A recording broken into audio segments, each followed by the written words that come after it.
Talk Radio. Grime time.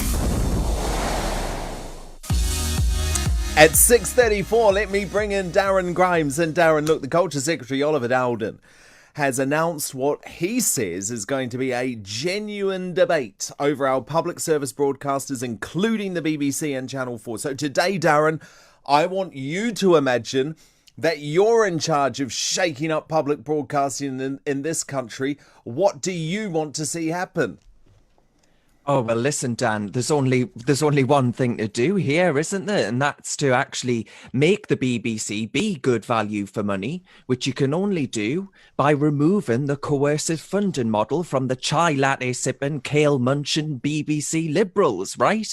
The only way it can be in tune with the British people is for us all to pay for content that we actually want. You know, I tune in to listen to your show on Talk Radio, and I'm not coerced to do that. I don't face threat of prison in order to do that. So I think the only way actually that the BBC, and by the way, Dan, let's not forget that in 2019, during the general election, the Prime Minister himself said that the licence fee was regressive, and actually he couldn't understand why to watch live television you have to pay for the licence fee with threat of prison and coercion. So I can't really understand what the government are doing with there's not a single voice, you know, on the panel that they've put forward advocating any form of scrapping the licence fee, any model that gets rid of the licence fee.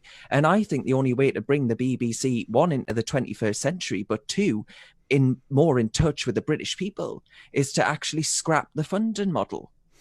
It's interesting, isn't it, Darren? Because there's a number of people who are going to be on this panel advising Culture Secretary Oliver Dowden, and includes the likes of Sir Robbie Gibb, former Director of Communications to Theresa May, who was head of BBC Westminster, Lord Grade, who's previously headed up the BBC, of course, as well. But some of the mood music is that they're not going to look at the BBC funding model, which seems to be a concern, doesn't it?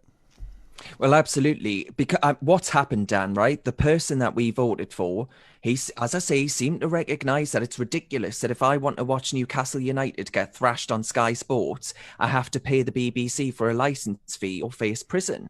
And he seems to have capitulated to the status quo to avoid him any aggravation. Like I say, the best way to guarantee the best bang for the taxpayer's buck is to bring the BBC screaming into the 21st century. Have the BBC compete on a completely level playing field with everybody else, axe the TV tax, and let the likes of the BBC and especially Channel 4 stand on their own 2 feet. You know, Dan, I grew up watching Channel 4 News when I was a kid. It's an absolute wonder I'm not a communist. I don't see why the taxpayer should still have to pay that. It should just be privatised. Let it compete on a level playing field with everyone else, including a radio station as fantastic as Talk Radio. Well, indeed, and we do it without any public money, of course, Darren. And we don't want any public money because we don't need any public money. That is the point.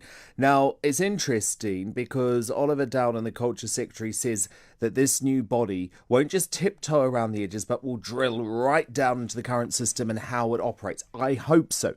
The BBC, I think quite despicably, Darren, using the coronavirus pandemic to try and fight back, despite the fact that actually it has no relevance to this. This is what a spokesperson for the BBC had to say. The past few months have served as a powerful reminder of just how much the BBC matters locally, nationally and globally. Our programmes and services have never been more relevant, important or necessary. So the BBC are not going down without a fight, and they'll use whatever they have to. Well, absolutely. I think that must be right. But let's not forget, though, the BBC also said that they wouldn't axe the free TV licence for the over 75s when actually they'd managed to grab a deal with David Cameron at the time, inflation-linked rises in licence fee taxes in exchange for not charging the over 75s. They then reneged on that.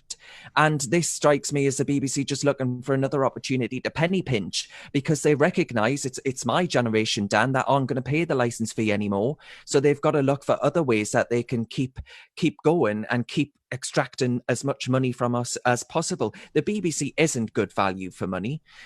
If you disagree, if you are someone that voted for the Conservative Party, for example, you'll struggle to find any content that actually speaks to you. You'll struggle to find any content that if you like your country, that actually speaks to you. So I think actually this Conservative government, who say that they're putting in place the people's priorities, have to recognise that reforming the BBC licence fee, which, by the way, Poland suggests the British people agree with me, Dan, that the licence fee is not good value for money, then why don't they reform it? It's just another example of this government U-turning. And I tell you what, too many U-turns and you quickly end up in the U-bend. I really think they need to have a second think about this and actually consider radical reform of the BBC.